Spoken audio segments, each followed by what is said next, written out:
Good morning students. Fluid मेकॅनिकच्या next लेक्चरमध्ये I am here to welcome all. आज आपण अशा काही टॉपिक आहेत त्या टॉपिकविषयी डिस्कस करणार आहोत. जसं की फॉर एक्झाम्पल घ्यायचं ठरलं तर सबमरीनचा जर विचार केला तर सबमरीन्स ह्या काही कंडिशन्समध्ये ज्यावेळेस they want to require fuel or foods त्यावेळेस त्या वॉटरच्या किंवा सीच्या सरफेसवरती येत असतात आणि other times they will be sink in the water. Actually हे पॉसिबल काय? अजून एक दुसरी कंडिशन घ्यायची ठरली तर बोट्स ज्या असतात त्या बोटचा शेपही तुम्हाला माहिती आहे. तो शेप तसाच का ठेवला जातो? त्यानंतर पुढील एक गोष्ट आपण जर ऑब्झर्व करायची ठरली तर काही वेट असतं. फॉर एक्झाम्पल एक दगड घेतला, स्टोन फॉर 50 kg स्टोन असेल आणि तो तुम्ही सिंक केला वॉटरमध्ये, तर ज्यावेळेस तुम्ही तो जो दगड असेल किंवा तो जो स्टोन असेल ज्यावेळेस तुम्ही त्याला लिफ्ट करता वॉटरच्या सरफेसमधून, त्यावेळेस तुम्हाला त्याचं जे वेट आहे ते वेट साधारण तुम्हाला असं फील होतं की हा 50 kg नाही आहे. म्हणजे मला सांगायचं काय आहे की असे काही वस्तू आहे, काही असे काही कन्सेप्ट आहे ज्या कन्सेप्ट आपल्याला आज ऑब्झर्वेशन करायचं आहे. त्या अशा का होतात? जर वेट घ्यायचं ठरलं तर वेटचं सरफेसवरती, अर्थच्या सरफेसवरती जे वेट असतं ते आणि वॉटरच्या बॉटमपासून तर सरफेसपर्यंत लिफ्ट करत असतानाचं वेट यांच्यामध्ये एवढा डिफरन्स काय येतो? आतापर्यंत आपण घेतलेलं म्हणजे प्रेशरचं इक्वेशन, एक सिंपल प्रेशरचं इक्वेशन जर घेतलं तर ते येऊन जातं P is equal to P0 plus rho g h. एवढं काय असतं? प्रेशरचं इक्वेशन असतं. आता ह्या प्रेशरच्या इक्वेशनमध्ये कुठेही वेट आले का? नाही. मग वेट आणि यांच्यामध्ये रिलेशन काय? पण आपल्याला एक रिलेशन माहिती आहे की force is equal to pressure multiply by area. ज्या वेळेस कुठलाही ऑब्जेक्ट, फॉर एक्झाम्पल ही टँक जर असेल आणि ह्या टँकमध्ये हे वॉटर फिल केलंय आणि यामध्ये आपण कुठलाही ऑब्जेक्ट असा सोडून देऊ, एक समजा हा स्टोन असेल, हा स्टोन आपण एखादा रिजिड बॉडी असेल ती आपण या ठिकाणी डीप करतोय. मग ही एक सिच्युएशन झाली. त्यानंतर हळूहळू ही जी बॉडी असेल ही वॉटरच्या इनसाइड जाणार आहे आणि ही सेकंड सिच्युएशन झाली. आणि जर आपण या ठिकाणी यांच्यावर वेट, मी बोलतोय I am talking about the weight. Weight जर यांचं ऑब्झर्वेशन घेतलं तर वेटमध्ये ऑब्विसली काही चेंजेस असतात. म्हणजे याला लिफ्ट करण्यासाठी वेट आणि याला लिफ्ट करण्यासाठी जो आपण फोर्स अप्लाय करणार आहे, दोन्ही यांना लिफ्ट करण्यासाठी जो फोर्स अप्लाय करणार आहे त्या फोर्समध्ये काही चेंजेस येतात आणि त्या फोर्सेसचा आज आपल्याला अभ्यास करायचा. मग आता हे चेंजेस कशामुळे येत असतात? तर याच्यासाठी सिंपल आहे बघा. वेन एव्हर आपण एक टँक घेतला असेल, so this is the tank and we dip there is a one body. ठीक आहे. आता ही बॉडी आपण वॉटरच्या टँकमध्ये काय केली? सोडली आहे. म्हणजे ती आता खाली जाणार आहे, बुडणार आहे, हे सगळ्यांना माहिती. It will be sink in to the water. आता काय ऑब्झर्वेशन होतं ते बघूया. ज्यावेळेस ही बॉडी H एवढ्या हाईटवरती जाणार आहे, H1 एवढ्या हाईटवरती किंवा H2 एवढ्या हाईटवरती, त्याच्याला सो याला दोन सरफेसवरती दोन डिफरंट फोर्सेस अप्लाय झाले. जो अप्पर सरफेस आहे त्या अप्पर सरफेसवरती F1 एवढा फोर्स अप्लाय झाला आहे आणि जो लोअर सरफेस आहे तो लोअर सरफेसवरती F2 फोर्स अप्लाय झाला आहे. पण माझा क्वेश्चन असा आहे की हा F2 फोर्स कोणचा? ठीक आहे, चला मग कन्सेप्ट समजून घेऊया. काय केलं? So here is water and या वॉटरमध्ये आपण एक असा ऑब्जेक्ट असेल तो असा सोडून दिला. आता ऑब्विसली ऑब्जेक्ट जर असेल तर ऑब्जेक्ट सर खाली येत जाणार आहे बिकॉज ऑफ देअर वेट. ही त्याचं वेट असेल, डाऊनवर्ड डायरेक्शनला वेट किती असेल? mg एवढं हे त्याचं वेट असेल. पण ज्यावेळेस एक सायंटिस्ट होते, ते सायंटिस्टचं नाव आहे आर्किमिडस. या आर्किमिडसने असं सांगितलं की एखादा ऑब्जेक्ट जर वॉटरमध्ये डीप होत असेल, सिंक होत असेल, तर त्यावेळेस पॉसिबिलिटी असते की वॉटरही जेवढं त्याचं व्हॉल्यूम म्हणजे जेवढं त्याचं वेट असेल तेवढं वेट असताना काही अमाऊंट ऑफ व्हॉल्यूम सुद्धा साईड लावणार आहे, कारण की वॉटरचे मॉलिक्युल्स आहे. तर वॉटर सुद्धा त्याच्यावरती फोर्स अप्लाय करत असतो. पण तो जो फोर्स असतो त्याच्या डायरेक्शनला अपोजिट असतो आणि त्या फोर्सला म्हणायचं असतं this force is called as a up thrust force. याला म्हणलं जातं अप थ्रस्ट फोर्स. हा फोर्स कोणी अप्लाय केलाय? वॉटरने किंवा त्या फ्लुइडने. वॉटर घेतला असेल तर जनरली वॉटर म्हणणार किंवा एखादं फ्लुइड असेल तर त्याला फ्लुइड म्हणणार.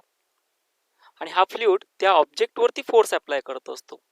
म्हणजे जसं की न्यूटन्स लॉ म्हणतो ना, की एवढी action has having their equal and opposite reaction. इथं तसं नाही म्हणता येणार, फक्त ॲज पॉसिबिलिटी असते की एखादा ऑब्जेक्ट ज्यावेळेस वेट ने खाली जात असेल त्यावेळेस त्याच्यावरती वॉटर जे मॉलिक्युल्स असतात किंवा फ्लुइडचे जे मॉलिक्युल्स असतात तेही फोर्स अप्लाय करत असतात आणि त्या फोर्सला म्हणलं जातं अप थ्रस्ट फोर्स. ही एक रफ डेफिनेशन झाली, मी जनरल डेफिनेशन घेणारच आहे. और त्याला दुसरं नाव असतं बयॉन्सी फोर्स. बयॉन्सी फोर्स. मग आता बाय टेक्निकल लँग्वेज याचं एक रफ तुम्हाला कन्सेप्ट सांगितली, पण टेक्निकल लँग्वेजमध्ये जर सांगायचं ठरलं तर बयॉन्सी फोर्स असतो काय, तर या ठिकाणी ऑब्झर्व करा. समजा if a body is partially or wholly immerse in a fluid it experience a upward force due to fluid surrounding it. Thus this phenomenon of force exerted by the fluid on the body. बघा, जो force आहे तो force कोणी exert केलाय, फ्लुइडने. कोणावरती exert केलाय, बॉडीवरती. म्हणून त्या फोर्सला काय म्हणायचं असतं, बयॉन्सी फोर्स म्हणायचं असतं, किंवा त्याला दुसरं नाव आहे buoyant force or we called as a up thrust force. एकदम साधी आणि सोपी कन्सेप्ट आहे. एखादी बॉडी जर ही होली किंवा पार्शियली डीप होत असेल फ्लुइडमध्ये त्यावेळेस ती बॉडी एक्सपिरियन्स करते अपवर्ड फोर्स, आणि तो फोर्स जो असतो तो फोर्स कोणी अप्लाय केलेला असतो, हा जो फोर्स असेल हा फोर्स कोणी अप्लाय केलाय, तर तो फोर्स अप्लाय केलाय फ्लुइडने. ओके, आणि त्या फोर्सला म्हणायचं असतं buoyancy force or we called as a buoyant force. त्याला दुसरं नाव असतं अप थ्रस्ट फोर्स. बट हे झालं त्याच्यावालं ॲज पर देअर डेफिनेशन की बयॉन्सी फोर्स काय असतो, बयॉन्ड फोर्स काय असतो. पण ॲक्च्युअली तो फोर्स कॅल्क्युलेट कसा केला जाणार आहे, तर त्याच्यासाठी त्या सायंटिस्टचं जे नाव होतं आर्चिमेडस, त्यांनी एक प्रिन्सिपल दिलं, त्याला म्हणलं आपण आर्चिमेडस प्रिन्सिपल. आणि ते प्रिन्सिपल होतं की जनरल किती फोर्स त्यावरती अप्लाय होणार आहे. त्यांनी साधं सोपं सांगितलं किती फोर्स अप्लाय होणार आहे, तर ज्या वेळेस तो ऑब्जेक्ट वॉटरमध्ये डीप झाला आणि किती अमाऊंट ऑफ फ्लुइड बाहेर पडलं, किती अमाऊंट ऑफ फ्लुइड म्हणजे वेट ऑफ फ्लुइड साईडला झालं, तो इक्वल टू काय असेल, फोर्स असेल. इथे त्याचं स्टेटमेंटही आहे. The buoyant force on the body it is partially or totally immerse in a liquid is equal to weight of the fluid displace by it. म्हणजे त्या ऑब्जेक्टनी किती वेट त्या फ्लुइडचं डिस्प्लेस केलं याच्यावरून समजणार त्याच्यावरती किती फोर्स अप्लाय होतोय.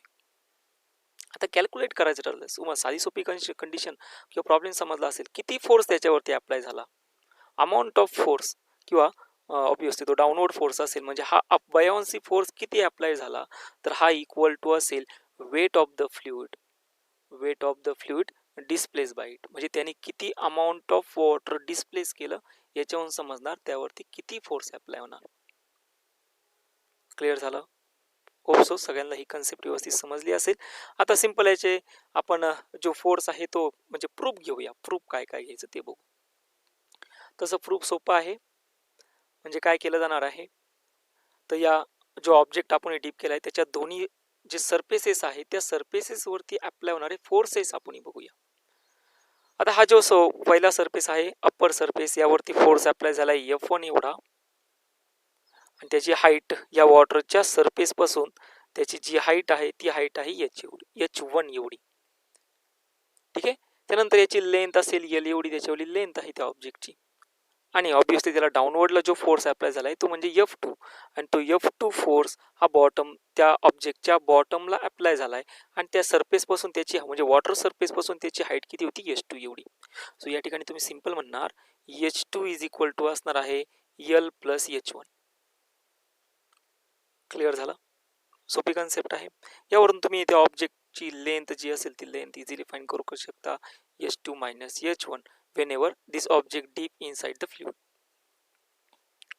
आता या ठिकाणी जे फ्लुइडचं डेन्सिटी आहे ती डेन्सिटी त्यांनी सिग्मा म्हणली. ठीक आहे, सिग्मा घेऊ शकतो आपण, और रो ही घेऊ शकतो, काय अडचण नाही. मग पहिल्या सरफेसवरती किती फोर्स अप्लाय झाला, म्हणजे F1 is equal to area multiply by pressure असेल P1. आणि you know that very well, what is the how to find the pressure, P1 is equal to P0, कारण की यावरती दुसराही प्रेशर अप्लाय झाला असेल ते ॲटमॉस्फेरिक असेल, ते किती असणार आहे P0 plus density sigma G multiply by H1. मग आपला जो फोर्स F1 असेल तो F1 येऊन जाणार आहे A मल्टिप्लाय बाय असणार आहे P0 plus sigma G multiply by H1. I am God, this is equation 1 आणि हेच इक्वेशन या ठिकाणी आलं आहे.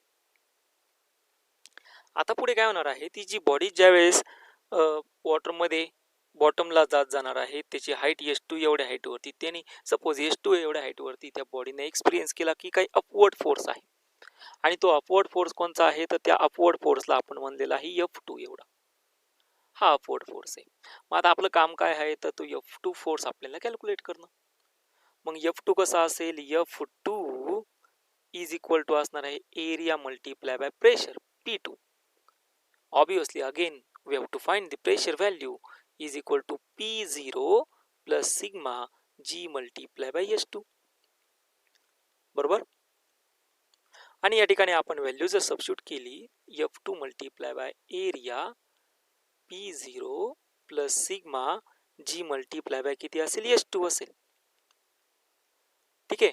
आता या ठिकाणी एक सिंपलचं ऑब्झर्वेशन जर केलं तर बॉटमची हाईट ही टॉपच्या हाईटपेक्षा जास्त आहे. हाईट जर जास्त असेल तर ऑब्विसली फोर्स सुद्धा काय असणार आहे, जास्तच असणार आहे. ज्यामुळे जो नेट फोर्स असेल तो नेट फोर्स बघूया. मग नेट फोर्स या ठिकाणी नेट फोर्स कोणता जास्त आहे, F2. कशापेक्षा, F1 पेक्षा. मग नेट फोर्स ऑब्विसली दोघांची ऍडिशन असेल पण दोघांची डायरेक्शन डिफरंट आहे, त्यामुळे नेट फोर्स काय असणार आहे, F2 मायनस F1. आला या ठिकाणी F2 मायनस F1. व्हॅल्यू टाकून देऊ शकतो, S2 मायनस H1 आला आणि S2 मायनस H1 म्हणजे लेंथ ऑफ द ऑब्जेक्ट. मग या ठिकाणी आपल्याला फोर्स भेटला F is equal to area sigma GL. आता ऑब्विसली सिग्मा म्हणजे त्याच्यावरची डेन्सिटी आहे, area multiply by density multiply by acceleration due to gravity आणि मल्टिप्लाय बाय लेंथ. ठीक आहे. जर आपण एरिया मल्टिप्लाय बाय लेंथ जर घेतलं तर ते व्हॉल्यूम असतं, volume multiply by density multiply by acceleration due to gravity and volume multiply by density म्हणजे वेट. ऑब्विसली सॉरी वेट नसेल, मास असेल, म्हणजे M मल्टिप्लाय बाय G. आता हे जे M असेल, this is the mass of fluid. त्याच्यावरून तुमची एक गोष्ट लक्षात आली असेल, त्या ऑब्जेक्टवरती किती फोर्स अप्लाय होऊ शकतो तर ते समजणार त्या ऑब्जेक्टनी किती मास, किती अमाऊंट मध्ये जे फ्लुइड असेल ते डिस्प्लेस केलंय. आता हीच कंडिशन सबमरीन्स मध्ये कुठे होती बघूया. आता सबमरीनचं जर एक्झाम्पल घ्यायचं ठरलं तर ज्यावेळेस ॲट दी सी सरफेस वरती सबमरीन्स असतात त्यावेळेस त्या सबमरीनच्या इनसाइड दोन टँक्स बसवलेले असतात, दोन tank. Here is a one tank 1 and here is a tank 2. आता ह्या दोन्ही टँकचं काम काय असतं बघा, ह्या सिमेट्रिकली अरेंज केलेल्या आहेत. या दोन्ही टँकचं काम काय आहे, ज्यावेळेस ही जी सबमरीन्स आहे याला बॉटमला जायचं असेल, ऑब्विसली सुरुवातीला याच्यामध्ये एअर असणार आहे आणि एअर आणि जर आपण वॉटरचं जर डेन्सिटी बघितली तर ही डेन्सिटी डिफरंट आहे आणि सीची डेन्सिटी अजून डिफरंट असेल because it is a salty water. मग आता काय हो जाणार आहे, ज्यावेळेस या सबमरीन्सला आपल्याला बॉटमला न्यायचं आहे त्यावेळेस या सबमरीनच्या या दोन्ही टँकमध्ये वॉटर फिल केलं जातं. या दोन्ही टँकमध्ये आता काय केलं जाणार आहे, वॉटर फिल केलं जाणार आहे. मग ज्यावेळेस या दोन्ही टँकमध्ये वॉटर फिल केलं जाणार आहे तर ऑब्विसली जे वेट असेल ते वेट सबमरीनचं काय होणार आहे, वाढणार आहे. आणि आपण आत्ताच घेतलं की त्यावरती अप्लाय होणारा बयान्सी फोर्स हा काय डिसाईड करणार आहे, तर ही जी सबमरीन असेल या सबमरीनला किती अमाऊंट ऑफ फ्लुइड डिस्प्लेस केलं, वेट ऑफ फ्लुइड किती डिस्प्लेस केलं. मग आता वेट ऑफ द फ्लुइड म्हणजे सिंपल, ज्यावेळेस मला याला सिंक करायचं आहे त्यावेळेस वेट ऑफ सबमरीन मला वाढवावे लागेल. वेट ऑफ सबमरीन मला काय लावणार आहे, वाढवावं लागणार आहे. मग वेट ऑफ सबमरीन कसं वाढवणार, तर ह्या दोन्ही टँकमध्ये वॉटर फिल केलं, या दोन्ही टँकमध्ये काय फिल केलं, वॉटर फिल केलं. मग वॉटर फिल केलं तर ऑब्विसली काय होत जाणार आहे, वेट वाढत जाणार आहे. मग सपोज मला फक्त 200 फीट वरती ठेवायचं आहे. मग 200 फीट वरती ठेवायचं असेल तर मग ह्या पूर्ण टँक्स ज्या कम्प्लीट फिल करून चालणार आहे का, नाही. या हाफ एम्प्टी ठेवल्या तर हे साधारण अंदाजे घेतला आपण 200 फीट आलं. आणि जर सपोज मला त्याच्या मॅक्झिमम रेंज पर्यंत पोहोचायचं असेल, फॉर एक्झाम्पल 400 फीट पर्यंत, तर आपण काय केलं, पूर्ण टँक जे होत्या पूर्ण टँक या आपण आता फिल केल्यात, वॉटरनी फिल केल्या. आणि ज्यावेळेस या वॉटरनी फिल केल्या जाणार आहे त्यावेळेस तो असेल त्याच्या हायेस्ट डेप्थ मध्ये. आता पुढची सिच्युएशन आहे की आपल्याला परत वरती यायचं आहे. मग वरती यायचं आहे तर एकदम सिंपल काय करा, यात ज्या टँक्स आहेत या टँक काय करत चला, कमी करत चला, हे एमटी करत चला. टँक जसजशा एमटी होत जाणार आहे तसतसा ही जी सबमरीन असेल ती सरफेस वरती येत जाईल. So submarines are actually work on the Archimedes principle, and which says that the amount of buoyancy force act on any object, or it will be experienced on any object, is equal to the weight displaced by that object. Weight means V, density, volume, density multiplied by its acceleration due to gravity. So this is the Archimedes principle. Okay, ठीक. आता या पुढील जी situation आहे ती म्हणजे आपण flotation विषयी आता बघणार आहोत. आता नेक्स्ट पॉइंट मध्ये आपण फ्लोटेशन विषयी माहिती घेणार आहोत. जसं की आपण म्हणू शकतो एखादी बॉडी ही फ्लोट कधी होऊ शकते, एखादी बॉडी सिंक कधी होऊ शकते. whenever the body it will be float, whenever the body it will be sink, and whenever the body it will be neutral in condition. Again मी यासाठी आपलं सबमरीनचंच एक्झाम्पल घेत आहे. या सबमरीनच्या एक्झाम्पलमध्ये जर तुम्ही बघितलं की ज्यावेळेस आत्ताच आपण बघितलं जो बयॉन्सी फोर्स अप्लाय झाला आहे, बयॉन्सी फोर्स इज इक्वल टू हा असतो व्हॉल्यूमवरती डिपेंड, हा असतो डेन्सिटीवरती डिपेंड्स, आणि हा असतो ॲक्सलरेशन ड्यू टू ग्रॅव्हिटीवरती depend. In general, this buoyancy force we call as directly proportional to density of the fluid. तुम्ही काही लोकांनी ऐकलं असेल बघा, जे डेड सी मध्ये, डेड सी माहिती ना, whenever any person it swimming into dead sea it will be float without applied any force. Dead Sea म्हणजे ज्याला मृत समुद्र म्हणतो, या मृत समुद्रामध्ये कुठलाही पर्सन हा बुडत नाही, Dead Sea. Why it is? Because the density of that dead sea is much greater than the ordinary salted water. ज्याची जी डेन्सिटी असते ती डेन्सिटी खूप जास्त असते. डेन्सिटी वाढल्यामुळे जो बयॉन्सी फोर्स असणार आहे तोही इन्क्रीज होणार आहे. Because density of Dead Sea it much greater than the density of ordinary salt water. So that's why in Dead Sea no any person it will be easily float on the that sea. हे ज्या काही condition असतात ह्या condition विषयी आज आपल्याला बघायचं आहे. मग जसं मी परत एकदा काय सांगतो की मी एक सिंपलचं एक्झाम्पल घेतलं आहे सबमरीनचं. या सबमरीनच्या एक्झाम्पलमध्ये जो या ठिकाणी हा बी दिसतोय, this is the buoyancy force. हे जे वेट दिसतंय it is weight of that submarines. जर वेट ऑफ दॅट सबमरीन जर इन्क्रीज झालं तर बयॉन्सी फोर्स हा कमी ऍक्ट होणार आहे, वेट वाढणार आहे ऑब्विसली. त्यामुळे ही जी बॉडी असेल it will be sink in to the water. Second condition आहे त्याला आपण म्हणणार negatively buoyant. Another one is if buoyancy force it will be increase as compared to the weight of the fluid. In that condition the buoyancy force we call as a positive buoyant, and in that situations the submarines it easily float onto the water surface. And last one, if both are equal, buoyancy force and weight both are equal, in that situation the submarines is in neutral condition. मग ह्या ज्या situations आहे या situations depends कशावरती आल्या यांच्याविषयी आपण आज बघूया. ठीक आहे, चला. टॉपिक इंटरेस्टिंग आहे, फक्त महत्वाचं असतं की तुम्ही त्याला किती व्यवस्थित अंडरस्टँड करून घेता. ओके, ठीक. आता या ठिकाणी दोन डेन्सिटीज म्हणलेल्या आहेत. एका डेन्सिटीला त्यांनी रो म्हणलंय, this rho. Again I am called as this is the body density, density of body सुद्धा म्हणू शकतो याला. व्हॉल्यूम असेल जो काही ऑब्जेक्ट ऑब्विसली, म्हणजे फॉर एक्झाम्पल ही जी सबमरीन आहे ही सबमरीन्स वॉटरमध्ये जायचं तिला, म्हणजे it will be sink in to the water. In that situation this submarines is having also some density, it is also having some volume. In that liquid it will be sink, that liquid also having some density. We call that density is sigma, and this is the density of fluid. We call it as a density of fluid. Topic interesting आहे, समजून घ्या. मग आता force कसे act होणार, तर पहिला point आहे W म्हणजे weight of weight of that body असेल. मास आपण हे व्हॉल्यूम आणि डेन्सिटीच्या टर्म मध्ये सबस्टिट्यूट करू शकतो. and it is act vertically downward direction through the center of gravity of the body. मग सेंटर ऑफ ग्रॅव्हिटी कशी असेल, जसं की या ठिकाणी ही सबमरीन असणार आहे आणि या सबमरीनचा जो सेंटर ऑफ ग्रॅव्हिटी पॉईंट असेल तो कुठं असेल, कोणी सांगू शकतं? सेंटर ऑफ ग्रॅव्हिटी म्हणजेच होल ग्रॅव्हिटी ज्या पॉइंटला ऍक्ट होते, this is the centre of gravity. So this is the point of that submarine is called as this is the centre of gravity. Okay, हे झालं कशाविषयी? वेट ऑफ द बॉडी विषयी. आता आहे buoyant force, त्याला दुसरं नाव असतं अपथ्रस्ट फोर्स. आणि बयॉन्ड फोर्स आपण घेतला आहे, दिस बयॉन्ड फोर्स और upthrust force volume density multiplied by acceleration due to gravity is directed vertically upward through the center of beyond CB, which is called as a center of beyond force. मग हाई centre कुठं असणार आहे? या ठिकाणी.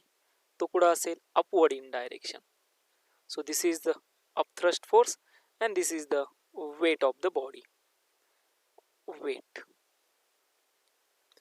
मग याच्यामध्ये 3 possible situations आल्या. आता हे तिन्ही पॉसिबल सिच्युएशन कशावरती ऑब्विसली डिपेंड असणार आहे?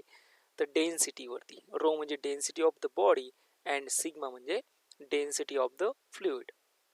आणि जो ॲपरंट फोर्स ऍक्ट होणार आहे, दोन्ही फोर्सेसची ऑब्विसली डायरेक्शन अपोजिट आहे, त्यामुळे तो ॲपरंट फोर्स असणार आहे W apparent. This the apparent force is equal to W minus upthrust force.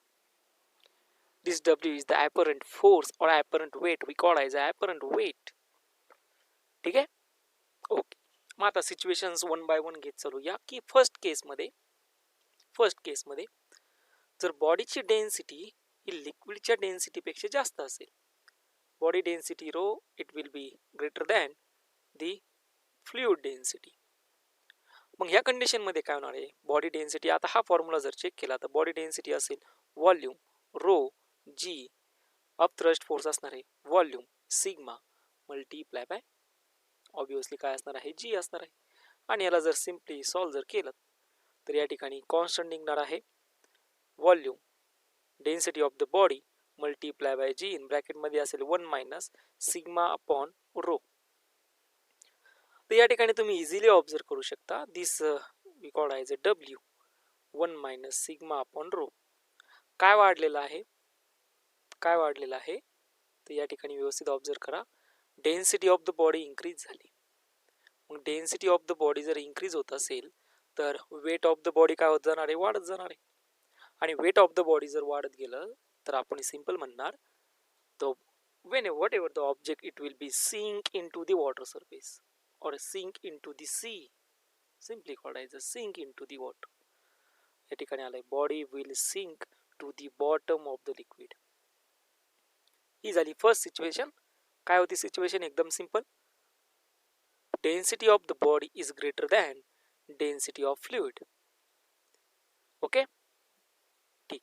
Now next situation is, आता ह्या नेक्स्ट सिच्युएशन मध्ये काय आहे? जी डेन्सिटी बॉडी आहे, बॉडीची डेन्सिटी आहे म्हणजे सिग्मा ही झाली फ्लुइडची डेन्सिटी आणि रो ही झाली बॉडीची डेन्सिटी. दोन्ही इक्वल असतील तर, दोन्ही इक्वल जर असतील तर दोन्ही काय होऊन जातात? रेशो ॲपरंट वेट काय असेल? 0 असेल. आणि ह्या कंडिशन मध्ये so that the body will float fully submerge in the liquid, so it will be in neutral equilibrium. Okay. And last one situation is case 3. If density of body it will be less than the density of fluid. मग ह्या condition मध्ये काय होणार आहे? तर ती जी body असेल ज्याच्यामध्ये अपथ्रस्ट फोर्स हा इन्क्रीज झाला वेट पेक्षा, या सिच्युएशन मध्ये ती बॉडी फ्लोट होणार आहे पार्शियली. फ्लोट कशी होणार आहे? पार्शियली. जसे सबमरीन्स बघतो ना आपण की सबमरीन्स या सिच्युएशन मध्ये जी तुम्हाला दिसते या ठिकाणी या डायग्राम मध्ये, ही जी डायग्राम दिसते तुम्हाला सर्वांना, ही डायग्राम, या डायग्राम मध्ये ही जी सबमरीन आहे, या सबमरीनची ही जी सिच्युएशन आहे, this is called as a partially submerge, partially float. And why this is happen? Because the density of fluid it will be increased than density of the body. आणि सबमरीनच्या केसेसमध्ये आपण काय करत चालतो? जी काय डेन्सिटी आहे बॉडीची, ती डेन्सिटी ऑफ द बॉडी आपण फक्त कमी जास्त करत चालायचं आणि तुम्हाला पाहिजे ते ॲप्लिकेशन्स तुम्ही या ठिकाणी यूज करू शकता. ओके, ठीक. आता हा होता फ्लोटेशनचा पॉईंट. आणि मला पुढील एक पॉईंट सगळ्यांना एक्सप्लेन करायचा आहे, इंटरेस्टिंग आहे, की आपण म्हणत असतो बघा की एखादी बोट, हा जर आता आपण एक सिच्युएशन लक्षात घेतली, बोट जर बघितली तर बोटचा जो फ्रंट पार्ट असला तो फ्रंट पार्ट या पद्धतीचा असतो. This is the front part of the any ship. मग काहींना प्रश्न पडला असेल की जो बॉटम पार्ट आहे तो असाच का केलाय, या ठिकाणी या पद्धतीचा असा काय, हा शेप का घेतला? तर त्याच्यासाठी एक सिच्युएशन असते बघा. तर ज्यावेळेस मी कुठलंही जहाज हे पाण्यामध्ये उतरत असतो त्यावेळेस पहिली सिच्युएशन असते की ते जहाज उतरवल्यानंतर पडता कामा नये, डुबता कामा नये. आणि दुसरी सिच्युएशन, त्याने कितीही टर्न जरी घेतलेत, कितीही अँगलनं जरी टिल्ट झाला तरी तो बुडता कामा नये. ह्या काही सिच्युएशन्स आहेत. मग या सिच्युएशन्सला काय म्हणलं जातं, तर rotatory or equilibrium in flotation. Obviously this is point for JEE plus ॲडव्हान्ससाठी. हा मेन्सच्या विद्यार्थ्यांचा कामी येऊ शकतो हा पॉईंट, पण ॲडव्हान्ससाठी खूप उपयोगाचा आहे. आता ज्या वेळेस एकदम सिंपल सिच्युएशन आहे बघा, या डायग्राम मध्ये जर तुम्हाला बघितलं असेल तर या ठिकाणी ही बोट दिलेली आहे, हा बोटचा फ्रंट पार्ट आहे. आणि या ठिकाणी तुम्हाला दिसत असेल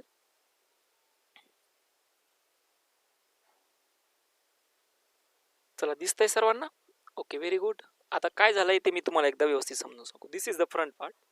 ज्या वेळेस इथं कुठेही अँगलनं ती बोट टिल्ट झालेली नाहीये, मला सिंपल काय सांगायचंय, हा पॉइंट जी दिसतोय सर्वांना, हा पॉइंट जी, हा पॉइंट जी जो आहे या ठिकाणी मी तुम्हाला वेगळ्या कलर मध्ये दाखवतो. This is point G. Okay, all you observe that point. हा जी जो पॉइंट आहे त्याला मी म्हणणार this is the centre of gravity of that boat. आणि त्याची जी डायरेक्शन आहे ती डायरेक्शन कुठं असणार, डाऊनवर्ड डायरेक्शनला. आणि नंतर या जो this is the line of action, विकॉर्डायचं this is the line of action. आणि सेंटर ऑफ ग्रॅव्हिटी ऑब्विसली या बॉटमला एक फोर्स ॲक्ट होणार आहे, तो असेल बायॉन्सी फोर्स. तो बायॉन्सी फोर्स कुठं असणार आहे, अपवर्ड डायरेक्शनला. आणि ज्यावेळेस मी एक लाईन ऑफ ॲक्शन ड्रॉ करणार आणि ह्या लाईन ऑफ ॲक्शनमध्ये मला एक सिम्पलचं ऑब्झर्वेशन होणार आहे. ते ऑब्झर्वेशन म्हणजे सेंटर ऑफ ग्रॅव्हिटीचा पॉईंट आणि buoyancy force both are in the same line but opposite in direction. दोन्ही कसे सेम लाईन मध्ये, दोघांची डायरेक्शन कशी अपोजिट आहे. म्हणजे सिंपल सिच्युएशन या ठिकाणी असेल सिच्युएशन लाईक दिस.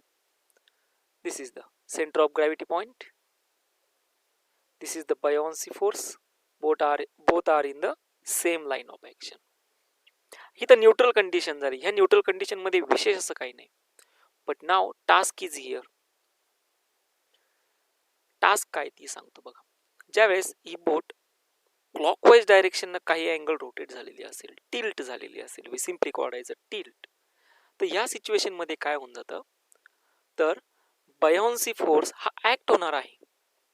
बायॉन्सी फोर्स कुठं ऑब्विसली ऍक्ट होणार, ज्या ठिकाणी बॉडी हेवीली इम्पॅक्ट करणार आहे त्यावेळेस.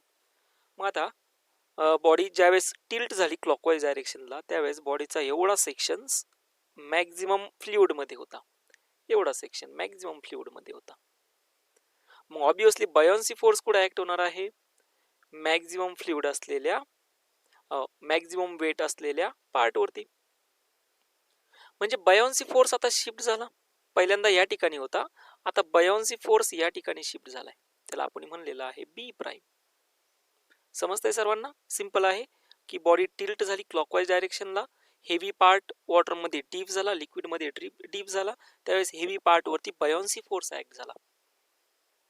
म्हणजे बायॉन्सी फोर्स आता काहीतरी डिस्टन्स शिफ्ट झाला, या डिस्टन्सला म्हणतो मी आर एवढा डिस्टन्स शिफ्ट झाला. आता हा नवीन जो असेल B prime, this is the B prime, आणि हा जो बी प्राइम आहे this is the new buoyancy force, position of that new buoyancy force. आणि ही जी पहिली सिच्युएशन आहे ही पहिली सिच्युएशन ॲज इट इज आहे, ही पहिलं लाईन ऑफ ॲक्शन. त्यानंतर आपण या बायॉन्सी फोर्स वरती एक नॉर्मल टाकणार आहोत. दिस इज द नॉर्मल, हा नॉर्मल आपण टाकला.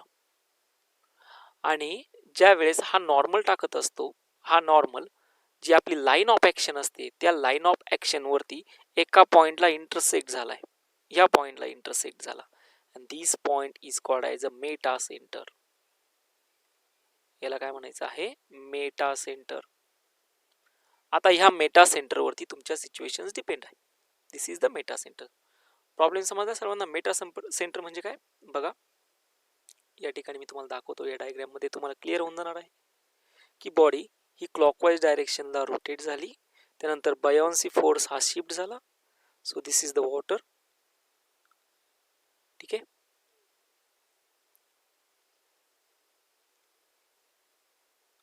त्यानंतर यामध्ये एखादी बॉडी असेल. आता ही बॉडी जी आहे ही बॉडी काहीतरी अँगल टिल्ट झाली, मग हिचा बायोन्सी फोर्स म्हणजे ही असेल पहिली लाईन ऑफ ॲक्शन. आता बायोन्सी फोर्स शिफ्ट झाला बी प्राईमला, त्यानंतर आपण एक सिंपल परपेंडिक्युलर टाकत असतो आणि ज्या पॉइंटला तो परपेंडिक्युलर मॅच झाला याला म्हणायचं असतं मेटा सेंटर. याला आपण काय म्हणणार, मेटा सेंटर. आता तुम्ही म्हणशाल हे काय, तर या मेटा सेंटर वरून समजणार अजून एक पॉइंट आहे की हा जो मेटा सेंटर तुम्हाला भेटला, या मेटा सेंटर पासून सेंटर ऑफ ग्रॅव्हिटीचं जे डिस्टन्स असतं, बरोबर, सेंटर ऑफ ग्रॅव्हिटीचं जे डिस्टन्स असतं, this is called as a metacentric height. म्हणजेच सिच्युएशन अशी आहे बघा, आता बॉडी तुमच्यावाली टिल्ट झालेली आहे सम अँगल. हा पहिला त्याचा लाईन ऑफ ॲक्शन असेल, त्यानंतर आता तुमच्यावाला बायोन्सी पॉइंट शिफ्ट झाला, त्यानंतर तुम्ही या ठिकाणी एक लाईन टाकली जी परपेंडिक्युलर होती त्याला. This is the metacentre. Okay. त्यानंतर obviously this is the centre of gravity point. हा जुना बायोन्सी फोर्स असेल B. This is the centre of gravity, आणि centre of gravity to metacentre, जो metacentre होता, centre of gravity आणि metacentre मधलं जे डिस्टन्स असतं, या डिस्टन्सला म्हणलं जातं मेटा सेंट्रिक हाईट. आता इथं इंटरेस्टिंग आहे, तुम्ही म्हणणार हे का सांगितलं, तर व्यवस्थित लक्षात घ्या. जसं आपण म्हणतो ना टायटॅनिक डुबलं. ठीक आहे, टायटॅनिक पिक्चर तुम्हाला आठवतोय? ओके, टायटॅनिक मधले व्यवस्थित आठवा, छान पिक्चर आहे टायटॅनिक. तर टायटॅनिक डुबलं म्हणजे का डुबलं, किती अँगल तो टिल्ट झाला आणि किती अँगल नंतर एखादं जी जहाज असेल किंवा बोट असेल ही डुबू शकते. या सगळ्या गोष्टीचे आपल्याला आज ऑब्झर्वेशन करायचं आहे. त्यामध्ये बायोन्सी फोर्सची पोझिशन, मेटासेंट्रिक हाईट किती पाहिजे हे आपल्याला बघायचं. तो मेटासेंट्रिक हाईट तुम्ही सिंपल सांगू शकता, मेटासेंट्रिक हाईट येऊन जाते BM मायनस BG. या दोघांची जो डिफरन्स असेल, this is called as a metacentric height. Metacentric height म्हणजे हे टोटल जे डिस्टन्स आहे, हे टोटल डिस्टन्स येऊन जातं BM एवढं, आणि मध्ये हा सेंटर ऑफ ग्रॅव्हिटीचा पॉईंट असेल, बरोबर. मग तुम्ही हे मेटासेंट्रिक हाईट म्हणजे G to M हे डिस्टन्स असतं मेटासेंट्रिक हाईट. मग टोटल BM हे डिस्टन्स किती होतं, BG प्लस किती होतं GM, आणि तुम्हाला GM हे डिस्टन्स फाईंड करायचं, म्हणजे ते येऊन जाणार BM minus BG is equal to असेल GM. ठीक आहे. चला आता आपल्या स्टोरी पाशी येऊया की एखादं जहाज डुबतं का. ओके. आता या सिच्युएशन्स काय आहेत ते बघणार आहोत आपण. यामधील फर्स्ट सिच्युएशन मी घेतो.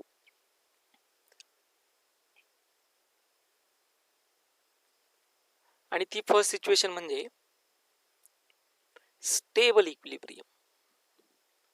Stable equilibrium. तीन कंडिशन आहे, तिन्ही कंडिशन मी एकदा सांगून देतो. स्टेबल, दुसरी आहे अनस्टेबल इक्विलिब्रियम, आणि थर्ड सिच्युएशन आहे न्यूट्रल इक्विलिब्रियम. आता वन बाय वन घेऊया. फर्स्ट सिच्युएशन पहिली आहे स्टेबल इक्विलिब्रियम.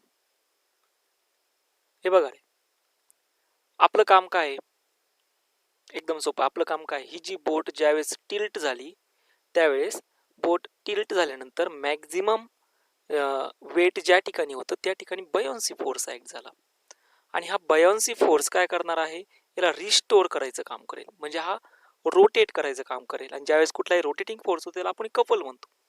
आणि due to this couple the body again reach to its original position, and this is called as a stable equilibrium. आणि ह्या stable equilibrium मध्ये situation काय आहे बघा, की मेटासेंट्रिक पॉइंट आणि सेंटर ऑफ ग्रॅव्हिटी, ज्या वेळेस मेटासेंट्रिक पॉइंट हा सेंटर ऑफ ग्रॅव्हिटीच्या अबोव असेल, we simply say that m is above g. In that situation body restore its position because the buoyancy force is rotated it. We simply call it as a coupling of forces. म्हणजे झालं काय, ज्या वेळेस M ही position Meta centre, मी सांगितलं ना Meta centre वरती हा महत्वाचा पॉइंट आहे, की मेटा सेंटर हा तुमच्या सेंटर ऑफ ग्रॅव्हिटीच्या अबोव असेल, म्हणजे बयॉन्सी फोर्स या ठिकाणी शिफ्ट झालता आता. आणि ज्यावेळेस तुम्ही परपेंडिक्युलर लाईन टाकली, आता तुम्ही म्हणशाल सर आम्हाला बोट बुडत असताना एवढा वेळ आहे का परपेंडिक्युलर फाईन करायचा, ही गोष्ट समजून घ्या. ज्या वेळेस बोट ही डिझाईन केली जाते, डिझाईन करत असताना तुम्हाला इंजिनियर बनायचं आहे, बरोबर आहे ना. तुम्हाला समजा तुम्ही नेव्ही मध्ये गेले, तुम्हाला एखादी बोट जहाज बांधणीचं काम तुमच्याकडे आलं, मग तुम्हाला या गोष्टी माहिती पाहिजे. या गोष्टी माहिती पाहिजे म्हणजे तुम्हाला काय पाहिजे, की मेटासेंटर म्हणजे काय, मेटासेंट्रिक हाईट किती ठेवायची. तर ज्यावेळेस ही मेटासेंट्रिक हाईट मॅक्झिमम असेल, मेटासेंट्रिक हाईट म्हणजे हा यम जो आहे तो यम जी पेक्षा जास्त अबोव असेल, मी सिंपल म्हणणार इट इज अबोव टू जी. आणि ह्या सिच्युएशन मध्ये बयॉन्सी फोर्स मॅक्झिमम ऍक्ट होणार, आणि हा बयॉन्सी फोर्स त्या ती जी बोट आहे तिची काही अँगल टिल्ट झाले तिला परत तिच्या ओरिजिनल पोझिशनला आणणार ह्या सिच्युएशनला. and this is called as a stable equilibrium. जहाज बांधणीच्या कामामध्ये सगळं उपयोगी येत असतं. क्लिअर झालं? ओके. आता सेकंड सिच्युएशन बघूया, कुठली, अनस्टेबल इक्विलिब्रियम. आता या अनस्टेबल इक्विलिब्रियम मध्ये काय असेल ते बघूया. मी पहिल्यांदा हे तुमचं झालं असेल तुम्ही याला नोट डाऊन करू शकता, महत्वाच्या गोष्टी इथे लागणार आहेत. So second point is unstable equilibrium. Stable equilibrium मध्ये एकदम सिंपल सिच्युएशन आहे, तुम्हाला याच्यावरती एक एमसीक्यूज असतो. whenever the position of meta center is above the center of gravity, then the boat it will be stable, unstable or neutral equilibrium. So answer is stable equilibrium. Second आहे unstable equilibrium. मग आता unstable equilibrium आपण बघणार आहोत. जसं ही जी situation आपण घेतली होती यम अबोव जी, पण काय होऊ शकतं ज्या वेळेस यम बिलो जी असेल तर. मी इथं ट्राय करतो डायग्राम एकदा ड्रॉ करण्याचा, बघा. So this is the situations now. Here is your boat. ठीक आहे, थोडे आपल्याला काही अँगल टिल्ट करावी लागेल.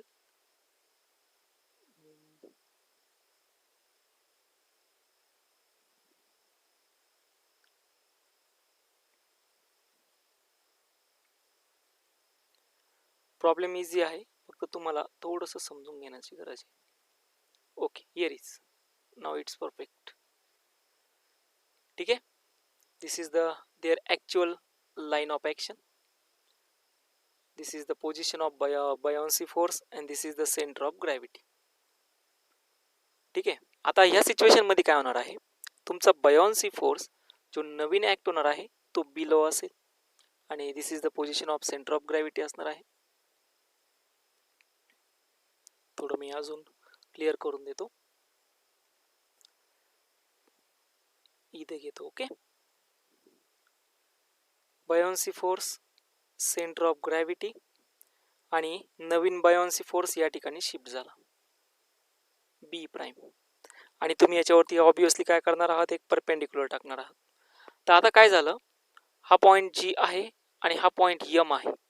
सिच्युएशन चेंज झाली, या सिच्युएशन पेक्षा सिच्युएशन चेंज झाली, यापेक्षा सिच्युएशन मध्ये काय आलं, तो जो एम होता this M is below G. M is below G असल्यामुळे जो फोर्स असेल तो फोर्स आता मॅक्झिमम ऍक्ट होणार आहे, म्हणजे या ठिकाणी जे वेट ऑफ द बॉडी आहे ते इन्क्रीज होणार आहे. Very good, weight of the body काय होणार आहे, इन्क्रीज होणार आहे, कारण की मॅक्झिमम पार्ट कुठे आता वॉटरमध्ये, मॅक्झिमम पार्ट कुठं आला वॉटरमध्ये. मग weight of the body increase झालं, बायोन्सी फोर्स काय झाला, कमी ॲक्ट होत आहे, आणि कमी ॲक्ट झाल्यामुळे again metacentric point is below G, and in that situation the body is sink into the water. अरे डुबलं आपलं जहाज बाळांनो, आपलं जहाज लगेच डुबून जाणार का, कारण की मेटा सेंटर हा जी पेक्षा खाली आहे, आणि यांनी काय होणार, बॉडी ही अनस्टेबल इक्विलिब्रियम मध्ये जाणार, कारण की बॉडीचं वेट आता वाढतंय ना, वेट इतकं वाढतंय की त्याच्यावर बयन्सी फोर्स त्याला रिस्टोर करू शकत नाहीये, आणि त्यामुळं ती जी बॉडी असेल ती बॉडी काय होणार आहे, sink in to the water. Clear झाली situations? Okay, very good. And last one is neutral equilibrium. So neutral equilibrium आता तुम्हाला समजलं असेल की पहिली सिच्युएशन होती M is above G, second situation आहे यम बिलो जी, आणि लास्ट सिच्युएशन असेल M is coincide to G. म्हणजे जी सिच्युएशन असेल त्या सिच्युएशन मध्ये आता ही तुमची लाईन ऑफ ॲक्शन असणार आहे, आणि या ठिकाणी हा सेंटर ऑफ ग्रॅव्हिटीचा पॉईंट असेल, आणि हा बयॉन्सी फोर्स असेल, ज्यावेळेस बयॉन्सी फोर्स मधील मेटा सेंटर आणि जी हे दोन्ही काय असतील, कोइन्साइड होतील. हे दोन्ही ज्यावेळेस कोइन्साइड होतील त्यावेळेस ती बॉडी असणार आहे न्यूट्रल इक्विलिब्रियम मध्ये. न्यूट्रल इक्विलिब्रियम म्हणजे बॉडी टिल्ट जरी झाली तरी ती पूर्णपणे बुडू शकत नाही आणि त्याच्या ओरिजिनल पोझिशनला येऊ शकत नाही, ती बॉडी फक्त आहे त्याच सिच्युएशन मध्ये राहणार. दिस इज द न्यूट्रल इक्विलिब्रियम. तर ज्यावेळेस शिप डिझाईन केली जाते त्यावेळेस या सगळ्या गोष्टींचा विचार केला जातो. ओके, तुम्हाला काय करायचं आहे, ज्यावेळेस कॉम्पिटेटिव्ह एक्झामसाठी तुम्हाला फक्त हे ज्या सिच्युएशन्स दिल्या आहेत त्या सिच्युएशन्स तुम्हाला समजून घ्यायचं आहे. मेटा सेंटर म्हणजे काय असतं, मेटासेंट्रिक हाईट कशी मेजर केली जाते, जी पासून यम पर्यंतची जी हाईट असते त्याला आपण मेटासेंट्रिक हाईट म्हणतो. M is above G, stable equilibrium, M is below G, unstable equilibrium, M is coincide to G, it is called as a neutral equilibrium. सोपं आहे. ओके, सो या ठिकाणी आजचं आपलं लेक्चर इथं क्लिअर होतं, सगळ्यांना व्यवस्थित समजलं असेल. ओके, ठीक आहे. आता तुमच्यासाठीचा होमवर्क आहे. जसं मी मागे पण सांगितलंय की होमवर्क तुम्हाला किती सॉल्व्ह करायचा आहे, परत एकदा सांगतो, तुमचे पेपर चालू होते त्यामुळे मी तुम्हाला जास्त फोर्स नाही केला, पण आता मी परत एकदा व्यवस्थित समजून सांगतो की तुम्हाला सर्वांना होमवर्क डे 1 to 3 मधील लेवल 1, त्यानंतर सिमिलरली लेवल 2 असे हे किती प्रॉब्लेम आहे बघा, व्यवस्थित समजून घ्या. प्रॉब्लेम किती आहे, तर प्रॉब्लेम आहे 31. हे 31 प्रॉब्लेम्स तुम्हाला सॉल्व्ह करायचे आहे. ओके, त्यासोबतच आजचा जो पॉईंट झाला buoyancy, Archimedes principle, flotation, rotation, equilibrium in flotation, इथं आपला पूर्णपणे जो फ्लुइड स्टॅटिक्स आहे तो कव्हर होतो. म्हणजे ते मागचे 31 प्रॉब्लेम्स आणि डे 4 मधील पास्कल लॉ आणि आर्किमिडीज प्रिन्सिपल वरती डिपेंड असणारे टोटल हे 27 प्रॉब्लेम्स, हे सगळे प्रॉब्लेम्स तुम्हाला काय करायचे आहे, सॉल्व्ह करायचे आहे. म्हणजे 31 प्लस 27 हे येऊन जाता 58 प्रॉब्लेम्स, आणि हे 58 प्रॉब्लेम्स तुम्ही मला उद्या सॅटर्डे आहेत, सॅटर्डे म्हणजे 1 ऑगस्टच्या 5 PM पर्यंत, मी परत एकदा सांगतो 5 PM पर्यंत तुम्ही मला सर्वांनी याचे photographs with photographs and doubts send करायचे. फक्त डाऊटचे नंबर सेंड करा, आणि नंबर सेंड करता असताना एक काळजी घ्यायची की फॉर एक्झाम्पल मला लेवल 2 मधील 5 नंबरचा प्रॉब्लेम आढळला, तर तुम्ही काय टाकणार, homework day 1 to 3 level 2 problem number 5, असे प्रॉब्लेम तुम्ही मला काय करायचे, सेंड करायचे, म्हणजे मी त्याचं डिस्कशन घेणार. म्हणजे आता सॅटर्डेला जे असेल ते सॅटर्डे हा तुमच्या होमवर्कसाठी आहे. सॅटर्डेला कुठलंही लेक्चर पडणार नाही, सॅटर्डेचं लेक्चर आपण संडेला घेतोय, म्हणजे डाऊट डिस्कशन. त्यामुळे उद्या सर्वांनी मला काय पाठवायचे, डाऊट्स पाठवायचे, कंपल्सरी आहेत. ज्या विद्यार्थ्यांचे डाऊट्स येणार नाही मी त्यांचे नाव ग्रुपवरती टाकेल, म्हणजे संडेला मी त्या डाऊटचं डिस्कशन, म्हणजे संडेचं तुमचं लेक्चर क्लिअर होऊन जाईल. आता याच्या व्यतिरिक्त कोणाला एखादा पॉईंट समजला नसेल आजच्या टॉपिकमध्ये, आजचा आपण फ्रंट फेस टू फेस नाही येऊ शकलो त्याबद्दल सॉरी, पण आजचे 1-2 लेक्चर तरी आपले असेच होतील. त्याच्यामध्ये कोणाला काही प्रॉब्लेम असेल तुम्ही माझ्याबरोबर शेअर करू शकता. Okay, thank you. Stay home, stay safe.